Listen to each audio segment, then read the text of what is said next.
Welcome back, guys. Sir Wayne here. I'm going to bring you a redo of five mistakes rookies make, okay?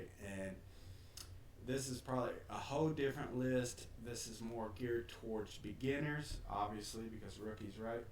So, the first one, and if you guys like this, let me know. I can make you another one. There are so many mistakes that the new players make or rookies make or players who are not competitive make, and I can bring you tons and tons more. But as this was like my second most popular video, the old one was, so this is going to be the remake, and this is more accurate after years and years of more experience and things that I've seen. And shout out to my man Darius, who is making all these mistakes.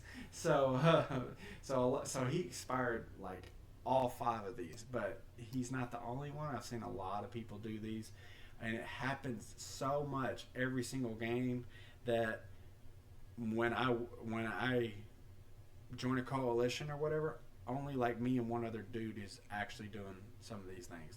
Like they're everybody else is making these mistakes.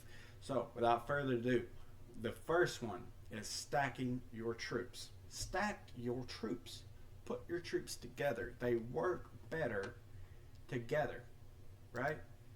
You don't want to leave them in one troop here, one troop there, like at the beginning of the game. Like here's the stack at the beginning of the game, right?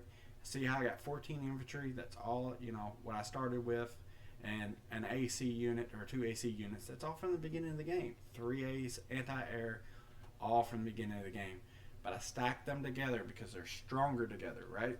So you don't want to, you see brand new people and they'll take one infantry or two infantry or three infantry that is just together because, they didn't put them together, or the game is just, you start out with two or three infantry here in this territory, two or three infantry in this territory, and people just select them and say, go ahead, go attack. And it's like, well, I selected them and I put them together. No, no, no, no.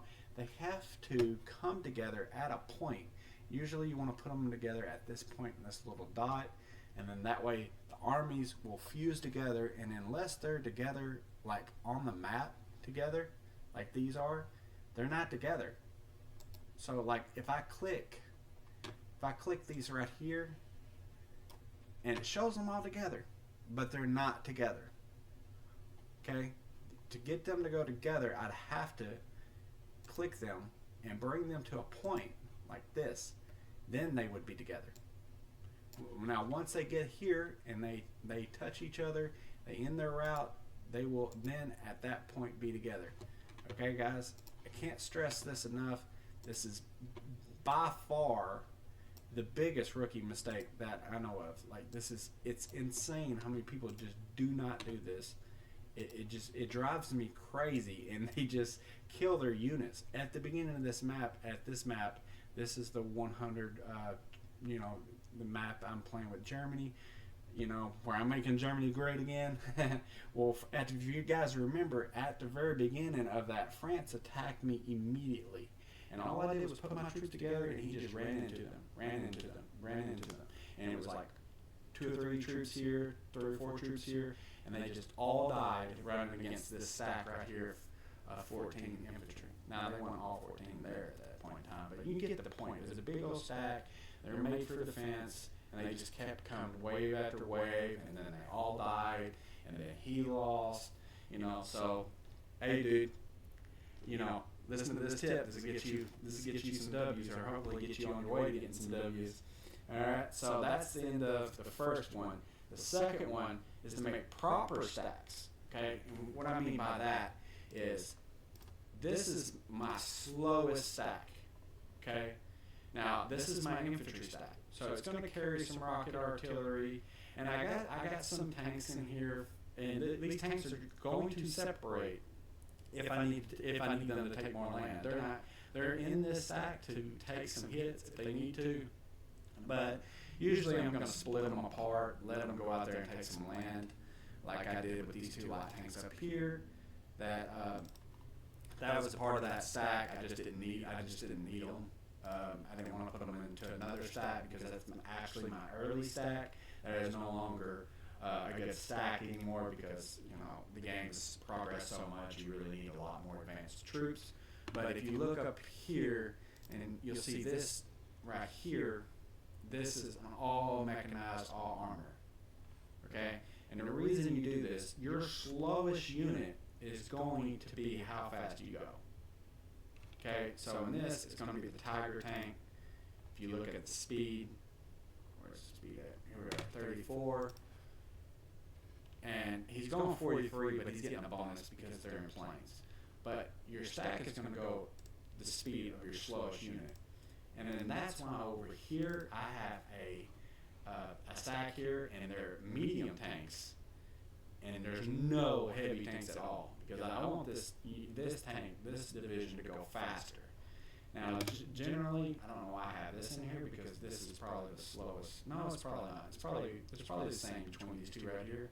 But I have to have, well, this and this is probably my slowest unit. SP level 1 and mechanized level 1. But I have to have mechanized or SP anti-air in there to protect against air. But you can see it. Well, I was going to say you can see it move faster, but he's also in a different terrain, so he gets a speed decrease. What is this terrain? To the heels. Okay, so he doesn't get the speed buff that the heavy tanks in the planes do, right? In the plains territory.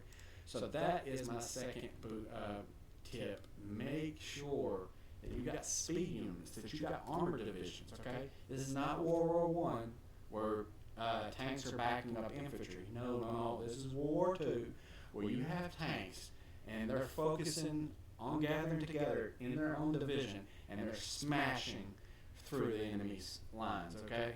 Trying to break through. So this, make sure you guys are stacking your stuff properly. Don't want to go in there with infantry and tanks all stacked together, then you're rolling real slow, okay? So, now, let's move on to number 3. Multiple factories in one city, okay? Now, let's go over here. Come on, Germany. Massive empire here. Alright, so in my core land, you will see, now this is not core, I have a level 3 tank factory. One tank factory, one barracks, one secret lab.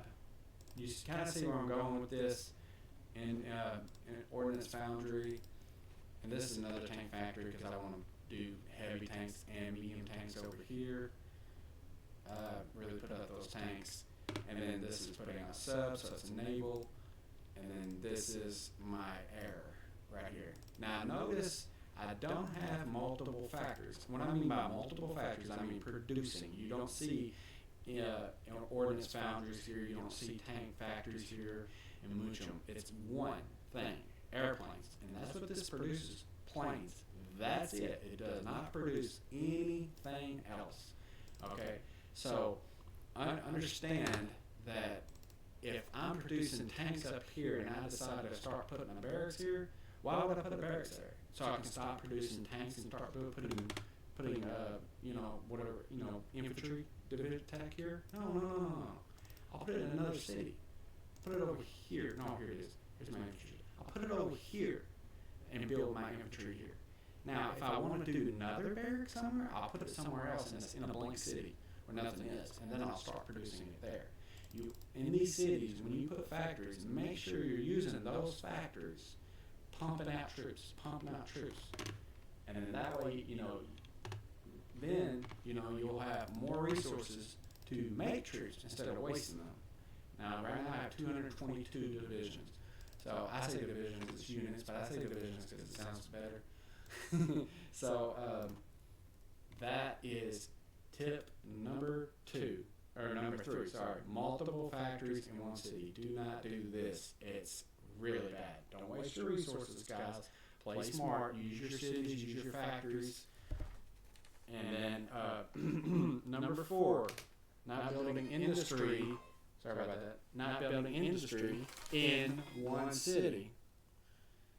So, what I mean by that is people are not working on their economy.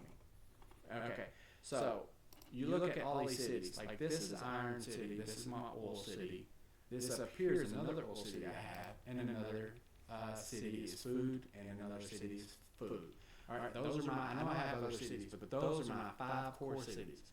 Your cities that you start with in the game, that's your core cities.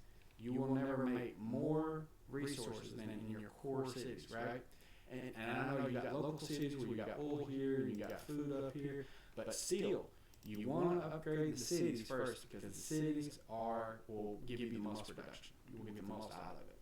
Okay, so but you'll see people with level 1s, or they won't have nothing at all. They'll just build one level 1 and nothing else. Look, dude, you can do 5. See that level 5? Look at the production on that, 120%. Okay, so you want to do. Let's do one that's not. All right, so this is. You want to do level 5s in all of them, but now don't be smart about it. Don't just throw all your resources in building the economy. You want to constantly build up your economy, but at the same time, don't let it hamper your military.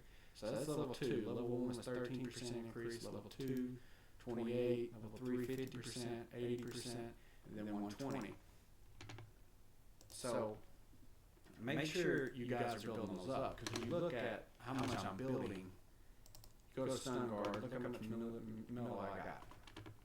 You look at how much oil I got producing in that one place. Well, this is only level 3. Once it gets up to level 5, it'll be up to this 9,500. But if you come down here, see, it's almost over 9,000, but we're still producing at level 5. Then we go up here to Berlin. We got 9,900 food, but it's the capital too, right? So, and that's not maxed out yet, but it's getting there. I'm gonna get it there. And it takes a long time, even on a speed map. It takes a while, even 4 times speed. So that is the thing. Make sure you guys are working on your economy too, because later on you're gonna have so many troops, and you're like, oh man, I'm out of manpower. I'm out of resources, and I can't build anything. And you can see like I'm running low, but I'm putting out 8,600 an hour. So you really want your resources to be low in a sense. You want to be like, okay, I got as much economy as I can. I'm producing as much iron as I can. And look at me, I'm still pretty low on iron, so that means I'm doing pretty well. I'm producing, quite a bit, and I'm having a big army. And as you can see, I got over 200 divisions, and so it's doing really, really well. So, but anyway, that's the tip for number 4. Number 5 is going to be very, very, very similar, and this is just as important, and that is not upgrading factories. Oh yeah, not upgrading factories. That's a big one. I was thinking of another one, but I was like, I thought that was the 5th one, but apparently it's not. But not upgrading factories is the 5th one. But I'm gonna give you a 6th one just for because I already told you upgrading factories. But upgrading factories to level 5 or even level 3. I slowly upgraded mine until I have, iron's going to be my biggest ordeal in my play style, right? So oil sometimes is the best, sometimes iron is. If you're going to go high airplanes, food is going to be, so you're going to want to gear towards more of a food build. Or like if you're Comintern, you're probably going to have a lot more infantry, a lot more anti-air, a lot more infantry tech, so you're going to be more savage to the food, right? So that you're going to be more on that, but I'm more of a tank guy on this build, the Axis build. So